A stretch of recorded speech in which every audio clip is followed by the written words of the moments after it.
నేను ఇవాళ ఓపెన్గా అడుగుతా ఉన్నాను. హరీష్ రావు గారికి నేను సూటి ప్రశ్న వేస్తున్నా. ఈ రాష్ట్ర ముఖ్యమంత్రి రేవంత్ రెడ్డి గారు కూడా నేను సూటి ప్రశ్న వేస్తున్నా. నా మీద కుట్రలు ఎప్పటి నుండి ప్రారంభమైనాయి? ఎప్పుడైతే హరీష్ రావు గారు రేవంత్ రెడ్డి గారు ఒకే ఫ్లైట్లో హైదరాబాద్ నుండి ఢిల్లీకో, ఢిల్లీ నుండి హైదరాబాద్లో ఒకే ఫ్లైట్లో వాళ్ళిద్దరు ప్రయాణం చేసి వచ్చినప్పుడు హరీష్ రావు గారు రేవంత్ రెడ్డి గారు కాలు పట్టుకొని సరెండర్ అయినాక ఈ కుట్రలు స్టార్ట్ అయినాయి. నా మీద ఈ స్టోరీలు స్టార్ట్ అయినాయి. మా కుటుంబాన్ని విడగొట్టాలనేటటువంటి కుట్ర స్టార్ట్ అయింది. నేను ఛాలెంజ్ చేస్తూ ఉన్నా, రేవంత్ రెడ్డి గారు మీరు చెప్పండి, ఆ ప్రయాణం జరిగిందా జరగలేదా? హరీష్ రావు గారు మీరు చెప్పండి, ఒకే ఫ్లైట్లో మీరు రేవంత్ రెడ్డి గారితో కలిసి వచ్చిండ్రా రాలేదా? ఆ తర్వాత నుండే నా మీద ఈ కుట్రలు జరుగుతున్నాయా లేదా? సరెండర్ అయింది మీరు. ప్రతి ఒక్క విషయంలో దాదాపు ఒక 7-8 ఇష్యూస్ ఉన్నాయి, ఇన్సిడెంట్స్ ఉన్నాయండి. అఫీషియల్ పిఆర్ఓ ట్వీట్ చేస్తాడు, Congress party official PRO tweet చేస్తాడు, ముఖ్యమంత్రి గారు పిఆర్ఓ, ఈ పాల వ్యాపారంలో అవినీతి జరిగిందని. తెల్లారి 2-3 పేపర్లలో వస్తుంది, 3వ రోజుకి మాయమైపోతుంది. అదే కేటీఆర్ గారినేమో 3 సార్లు విచారణ పేరుతో పిలిచి వేధిస్తారు.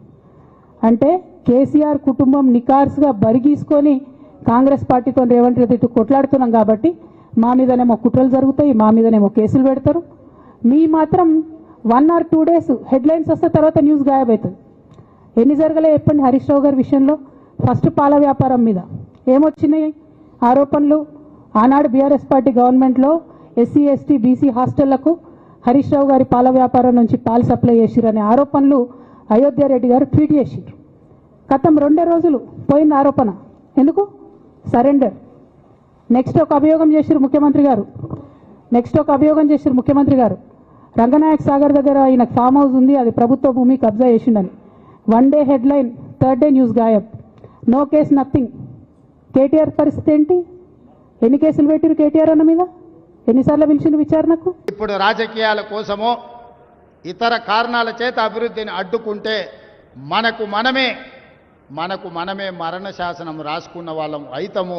రాజకీయాలు వస్తూ ఉంటాయి, పోతూ ఉంటాయి, చూస్తూనే ఉండరు కదా. ఒకప్పుడు ఏ పార్టీని బతకనియేమో, ఎవరు రాజకీయం కాదు కదా, నిద్రలో కూడా శాసనసభ్యులు అవుతామన్న ఆలోచన చెయ్యొద్దు అని ఆనాడు అక్రమ కేసులు పెట్టి ఎంతమందిని జైళ్ళకు పంపించారు. ఇవాళ వాళ్ళే తన్నుకొని చేస్తున్నారు. ఒకరు కడుపులో కత్తులు పెట్టుకొని కౌగిలించుకుంటున్నారు. ఎవరు అక్కర్లేదు, వాళ్ళే పొడుచుకుంటున్నారు. విపరీతమైన అవినీతి సొమ్ము వచ్చిన తర్వాత సొమ్ముల పంపకాలలో కుటుంబ పంచాయతీలు ఇవాళ కుటుంబంలోనే ఒకరు సహించుకోలేని పరిస్థితి. ఒకరి మీద ఒకరు యాసిడ్ దాడులు చేసుకోవాలని ఒకరిని ఇంకొకరు నవ్వుతూనే కడుపులో కత్తులు పెట్టుకొని కౌగిలించుకునే పరిస్థితులు ఈ రాష్ట్రంలో దాపురించినాయి. పాపం ఊరికే పోదు. పెద్దలు చెప్పిండ్రు, చేసుకున్న వాడికి చేసుకున్నంత మహానుభావ అని చెప్పిండ్రు. చేసిన పాపాలు ఎక్కడికి పోవు, ఖచ్చితంగా ఆ పాపాలు వెంటాడుతూనే ఉంటాయి. వాళ్ళు అనుభవించి తీరాల్సిందే. ఆయన వెనకాల ఈయన ఉన్నాడని, ఈయన వెనకాల ఆయన ఉన్నాడని. నేను ఒక మాట చెప్పదలుచుకున్నాను, అంత చెత్తగాళ్ళ వెనకాల నేనెందుకు ఉంటానయా? నేను నాయకుడిని ఉంటే ముందుంటా, మా వాళ్ళకి తోడుకుంటా. వాళ్ళ కుటుంబాలు వాళ్ళు కత్తులతో పొడుచుకొని హరీష్ రావు, సంతోష్ రావు వెనకాల రేవంత్ రెడ్డి ఉన్నాడు అని ఒకరంటే, లేదు కల్వకుంట్ల కవిత గారు వెనకాల రేవంత్ రెడ్డి ఉన్నాడని. మీరంతా దిక్కుమాలలో అని తెలంగాణ ప్రజలు బండకేసి కొడితే మీ వెనకాల ఎవడన్నా బుద్ధున్నోడు ఉంటాడా? అన్నం తినవాడు ఎవడన్నా మీతోను ఉంటాడా? నేను ఉండేది పాలమూరు జిల్లా, 4 కోట్ల తెలంగాణ ప్రజల వెనుక ఉంటా, తోడుంటా, వాళ్ళ కోసం పని చేస్తా. నాకంత సమయం లేదు ఇంత పనికిమాలతో కలిసి. లేకపోతే మీకు మీరే పంపకాలలో వచ్చిన పంచాయతీలు మీరే పొడుచుకుంటారు. మేము చూస్తే చాలు. జరుగుతున్న పరిణామాలు అందరికీ తెలుసు. దయచేసి మీ వివాదంలోకి, మీ కుటుంబ పంచాయతీలనో మీ కుల పంచాయతీలనో మమ్మల్ని లాగకండి.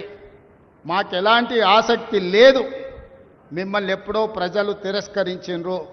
మీరు కాలం చెల్లిన 1000 రూపాయల నోటు లాంటోళ్ళు. కాలగర్భంలో కలిసిపోతుంది ఆ పార్టీ. ఒకప్పుడు జనతా పార్టీ కూడా గొప్ప పేరుండే, కానీ జనతా పార్టీ కనుమరుగైంది. ఆ తర్వాత తెలుగుదేశం పార్టీ ఒక అద్భుతమైన పార్టీ, చాలామందికి అవకాశాలు కల్పించిన పార్టీ. కొంతమంది కుట్రల వల్ల ఆ పార్టీ కూడా ఈరోజు తెలంగాణలో ఒక సమస్యను ఎదుర్కొంటుంది. మరి ఇన్ని దుర్మార్గాలు చేసిన మీరు మాత్రం ఎట్లా మనుగడ సాధిస్తారు? ప్రకృతి అనేది ఉంటుంది, ఆ ప్రకృతి శిక్షిస్తుంది. అందులో మనకి ఎవరికి ఏమాత్రం ప్రమేయం లేదు. రాజకీయాల వైపు చూడకండి మిత్రులారా. పాలమూరు జిల్లాను అభివృద్ధి చేసుకుందాం. ఇరిగేషన్ అండ్ ఎడ్యుకేషనే మై ఫస్ట్ ప్రయారిటీ.